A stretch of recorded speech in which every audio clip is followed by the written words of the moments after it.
అందరూ బాగున్నారా?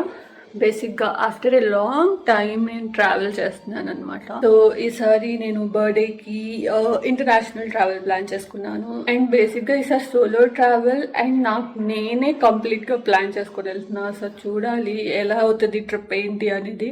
ప్రెసెంట్ నా ప్రిపరేషన్స్ జరుగుతున్నాయి, సర్దడం అదంతా.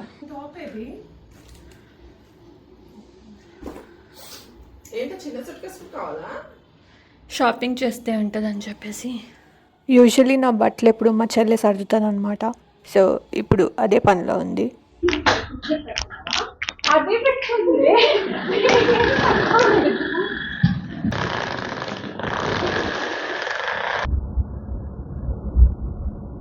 ఫైనలీ ఎయిర్పోర్ట్ అయితే రీచ్ అయిపోయాను అండ్ ఇమిగ్రేషన్ అదంతా కూడా అయిపోయింది ఒక 1 అవర్లో.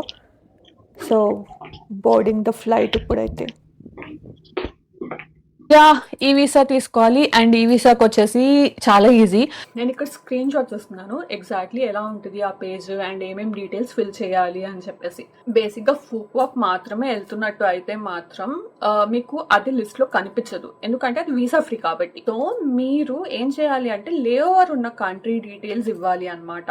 సో లేయర్ ఉన్న కంట్రీలో సమ్ ర్యాండమ్ హోటల్ చూసుకొని ఆ హోటల్ డీటెయిల్స్ ఇచ్చేసేయండి that you are going to that hotel అని. వాళ్ళు ఏమంత డీటెయిల్డ్గా చెక్ చేయరు మీరు నిజంగా ఆ హోటల్లో ఉంటున్నారా ఏంటి అనేది. ఆ డీటెయిల్స్ ఇచ్చేసి మీ నేమ్, పాస్పోర్ట్ డీటెయిల్స్ అన్ని ప్రాపర్గా ఫిల్ చేసేసి అండ్ దెన్ నెక్స్ట్ వచ్చేసి పేమెంట్ డీటెయిల్స్ వస్తుంది. సో ఆ పేమెంట్ చేసేస్తే మీ రిజిస్ట్రేషన్ అనేది కంప్లీట్ అవుతుంది. And next with in 2-3 days మీకు ఈ వీసా అనేది వచ్చేస్తుంది. ఇన్ కేస్ మీరు ఫుక్వాక్ కాకుండా వియట్నాంలో అదర్ ప్లేసెస్ కూడా కవర్ చేసేలా అయితే ఎలానో మీరు ఆ హోటల్స్లో ఉంటారు కాబట్టి సో పెద్ద ప్రాబ్లం కూడా రాదు. అండ్ వన్స్ ఇమిగ్రేషన్ అయిపోయాక మీరు డొమెస్టిక్లో ఎక్కడికి వెళ్ళినా కూడా వాళ్ళు మిమ్మల్ని మళ్ళీ అడగరు ఆ డీటెయిల్స్ అవన్నీ. So it should be fine. Once Phu Quoc వచ్చేసాక అయితే ఇక్కడ ఇంకా ఈజీగా ఉంటుంది. జస్ట్ మన లగేజ్ కలెక్ట్ చేసుకొని బయటకు వచ్చేసేయడమే. అండ్ గ్రాబ్ యాప్ డౌన్లోడ్ చేసుకోండి. బేసిక్ గా గ్రాబ్ ఏంటి అంటే సిమిలర్ టు మన ఓలా అండ్ ఊబర్. గ్రాబ్ మాత్రం చాలా బాగా వర్క్ అవుతుంది, మన ఓలా ఊబర్ కంటే కూడా స్టోప్ అనమాట. అంత బాగా ఈజీగా ఉంటుంది వాడడానికి. బయటకు వచ్చేసాక క్యాబ్ బుక్ చేసుకొని మీరు మీ హోటల్ కి వెళ్ళిపోవచ్చు. లిటరల్లీ నా ఫ్లైట్ మార్నింగ్ 5:40కి ల్యాండ్ అయింది అండ్ 6కి ఇమిగ్రేషన్ దగ్గరికి వెళ్ళా. ఎంత లైన్ ఉందంటే నాకు ఆల్మోస్ట్ 1 hour పట్టింది ఇమిగ్రేషన్ ఫినిష్ అవ్వడానికి. అండ్ మళ్ళీ దీనికి లగేజ్ మనకి డైరెక్ట్ గా ఫుక్వాక్ కి రాదు, మనం లగేజ్ కలెక్ట్ చేసుకోవాలి, మళ్ళీ రీచెక్ ఇన్ చేయాలి, అప్పుడే అది ప్రాసెస్ కంప్లీట్ అవుతుంది. లగేజ్ తీసుకొని మళ్ళీ డొమెస్టిక్ టెర్మినల్ దగ్గరికి నడవాలి. అది హార్డ్లీ 500-600 meters ఉంటుంది. బట్ అక్కడికి వెళ్ళాక అక్కడ కౌంటర్స్ ఉన్న సగం కౌంటర్స్ పని చేయట్లేదు. అక్కడ కూడా చాలా మంది డొమెస్టిక్ ట్రావెల్స్ చేసే వాళ్ళు ఉంటారు వియట్జెట్ త్రూ. మళ్ళీ అక్కడ ఇంకో 1 hour. ఇలా చూసుకుంటే 2 hours మీకు ఇమిగ్రేషన్ అండ్ మళ్ళీ బ్యాగేజ్ చెక్ ఇన్ దగ్గర అయిపోతుంది. సెక్యూరిటీ చెక్ దగ్గర వచ్చేసి అంత టైం పట్టదు, అది జస్ట్ 10 minutes లో అయిపోయింది నాది. అండ్ ఓవరాల్ గా కంప్లీట్ ప్రాసెస్ అయితే నేను 6కి వెళ్తే 8:15కి అయింది. అండ్ నా ఫ్లైట్ వచ్చేసి 10 o'clock కాబట్టి పర్లేదు. సో అట్లీస్ట్ ఆ 3 hours బఫర్ ఉంచుకొని ఎలా ఉంటే మాత్రం మీరు సేఫ్ సైడ్ లో ఉంటారు. కేస్ మీరు కనుక ఫుక్వాక్ వెళ్తే ఇలా ప్లాన్ చేసుకోండి. అండ్ ఏమైనా క్వశ్చన్స్ లాంటివి ఉంటే నాకు కామెంట్ సెక్షన్ లో మెన్షన్ చేయండి, నేను మీకు రెస్పాండ్ అవుతాను. ఈ రోజు నా ఫస్ట్ డే ఇన్ ఫుక్వాక్ అండ్ అలానే ఈ రోజు మరీ అంత ఎక్కువ పెట్టుకోలేదు బికాజ్ ఈ రోజు జర్నీ చేసి వచ్చాను కాబట్టి. సో జస్ట్ అలా బీచెస్ కి అండ్ నైట్ మార్కెట్ కి వెళ్ళాలి అనేదే ప్లాన్. సో ఫ్రెష్ అయితే అయిపోయాను అండ్ నా రూమ్ చూపిస్తా. So this is my room.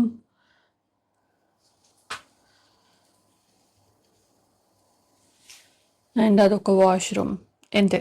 So ఇప్పుడైతే స్టార్ట్ అవుతున్నా. ఆల్రెడీ 2:30 అయిపోయింది వీళ్ళ టైంలో. సో ఇప్పుడు వెళ్ళి ఏదో ఒకటి తిని అండ్ దెన్ నా ఎక్స్ప్లోరేషన్ స్టార్ట్ చేయాలి. ఇది నేను నా హోటల్ ఉండే లొకాలిటీ అనమాట. ఇక్కడ ఆల్మోస్ట్ అన్ని రెసిడెన్సీసే, లైక్ చిన్న చిన్న రిసార్ట్స్ అండ్ స్టేస్ లాంటివి. ఒక అథెంటిక్ వియట్నమీస్ రెస్టారెంట్ ఫైండ్ చేశాను. దానికి ఆల్మోస్ట్ 5K రివ్యూస్ ఉన్నాయి అండ్ 4.9 రేటింగ్ ఉంది. సో ప్రెసెంట్ అక్కడికి వెళ్తున్నాను. నేను వచ్చేసి stir fried noodles and coconut coffee order చేశాను అనమాట.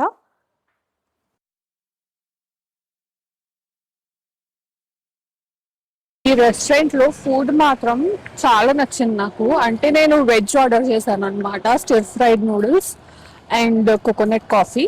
సో నూడిల్స్ మాత్రం భలే ఉన్నాయి నేను రెస్టారెంట్స్ వెళ్ళేవి అవన్నీ అయితే డిస్క్రిప్షన్లో ఇస్తాను, so you can try those restaurants. And mostly నేనైతే వెజ్ ట్రై చేస్తాను, ఎందుకంటే నేను బయటకు వచ్చినప్పుడు I don't want to risk అనమాట. చికెన్ అయితే కొంచెం ఓకే, కానీ వేరేవైతే ఆలోచిస్తాను. ప్రెసెంట్ అయితే కింగ్ కాంగ్ మార్ట్ అని ఒకటి ఉంది, సో అక్కడికి వెళ్తున్నాను. ఏదైనా వియత్నమీస్ స్నాక్స్ లాంటివి దొరుకుతాయేమో అని చెప్పేసి. అది around 1 kilometre from here, so walk చేస్తున్నాను. కింగ్ కాంగ్ మార్ట్ అయితే లిటరలీ మీకు గో టు స్టాప్ లాగా. ఇక్కడ దొరకంది అంటూ ఏది ఉండదు. You can get each and everything. అక్కడ సువెనీర్స్ నుంచి ఇంకెక్స్ట్రా షాపింగ్ ఏదైనా చేయాలన్నా, స్నాక్స్ నుంచి, పర్సనల్ ఐటమ్స్ నుంచి, లిటరలీ ఏది కావాలన్నా ఈచ్ అండ్ ఎవ్రీథింగ్ ఇక్కడ మీకు అవైలబుల్గా ఉంటాయి. నేనైతే ఇప్పుడు దిన్కావ్ టెంపుల్ అని ఒక బుద్ధిస్ట్ టెంపుల్ అనమాట. అండ్ ఇది almost near to the beach, Phu Quoc beach. So అక్కడికి వెళ్తున్నాను. సో ఇదే ఆ టెంపుల్. అండ్ ఇది లిటరలీ మనకి బీచ్కి ఆనుకునే ఉంటుంది. సన్సెట్ టైంలో విజిట్ చేయడానికి ట్రై చేయండి. లైక్ సన్సెట్ చాలా బ్యూటిఫుల్గా ఉంటుంది ఇక్కడ. ఇక్కడ నుంచి ఫుక్వాక్ నైట్ మార్కెట్ వచ్చేసి walkable distance almost 500 to 600 metres అలానే. సో ప్రెసెంట్ అక్కడికి వెళ్తున్నాను. ఫుక్వాక్ నైట్ మార్కెట్లో మీకు షాపింగ్ నుంచి, ఫుడ్ నుంచి, స్నాక్స్ నుంచి ప్రతి ఒక్కటి అవైలబుల్గా ఉంటాయి. ఇన్ కేస్ మీరు ఏమన్నా షాపింగ్ లాంటివి చేయాలంటే మాత్రం బార్గెన్ చేయడం అస్సలు మర్చిపోకండి. ఇక్కడ పర్ల్స్ అవి కూడా ఉన్నాయి, బట్ ఐఎమ్ నాట్ షూర్ ఇవి ఎంత రియల్ పర్ల్స్, ఇవి ఎంత మంచి పర్ల్స్ కాదు అనేది కరెక్ట్గా తెలియదు. యాక్చువల్లీ ఇక్కడ సీ ఫుడ్ చాలా ఉంది, సో థాట్ ఏదైనా సీ ఫుడ్ వెరైటీ ట్రై చేద్దామని చెప్పేసి oysters, shrimps and scallops order చేసాం. డెజర్ట్ లేకపోతే కష్టం కదా, సో అందుకని చెప్పేసి ఈ బనానా ప్యాన్ కేక్ ఆర్డర్ చేశాను అనమాట. చాలా కామన్గా కనిపిస్తుంది అండ్ టేస్ట్ కూడా అంతే బాగుంటుంది. పైన న్యూటెల్ వేసి లోపల బనానా పీసెస్ వేసి చేస్తారు. సో ఇన్ కేస్ మీరు వియట్నాంలో కానీ థాయిలాండ్లో కానీ ఇది కనిపిస్తే డెఫినెట్లీ ట్రై చేయండి. So basically done for the day. Grab bike book చేసుకున్నాను రూమ్కి వెళ్ళడానికి. రూమ్కి అయితే వచ్చేసాను. ఆ ఫుడ్ ఏదైతే తిన్నామో చాలా అంటే చాలా వెరస్ట్గా ఉందన్నమాట. ఎందుకు తిన్నామా అన్న ఫీలింగ్ వచ్చింది. ఎస్పెషల్లీ ఆ ఎస్టర్ అయితే రబ్బర్ ముక్కే, అసలు నవలడానికి కూడా అవ్వలేదు, అంత వరస్ట్. జన్మలో ఇంకొకసారి సీ ఫుడ్ జోలికి వెళ్ళను నేను. ష్రిమ్స్ కూడా అది తలుచుకోవడానికి అదొక గగనం రా బాబాయ్. అంటే మీరు మరీ సీ ఫుడ్ ఫ్యాన్స్ అయితే ట్రై చేయండి, బట్ లేదంటే నేనైతే అస్సలు రికమెండ్ చేయను ఆ ఫుడ్. అండ్ డే 1 నాది ఇలా అయిపోయింది. అండ్ డే 2 వచ్చేసి నేను విన్ వండర్స్ వెళ్తున్నాను. సో అది ఎలా ఉంది అండ్ ఏం చేస్తున్నాను అనేది రిపీట్ వ్లాగ్లో చూపిస్తాను. Until then don't forget to like, share and subscribe to my channel. Tata.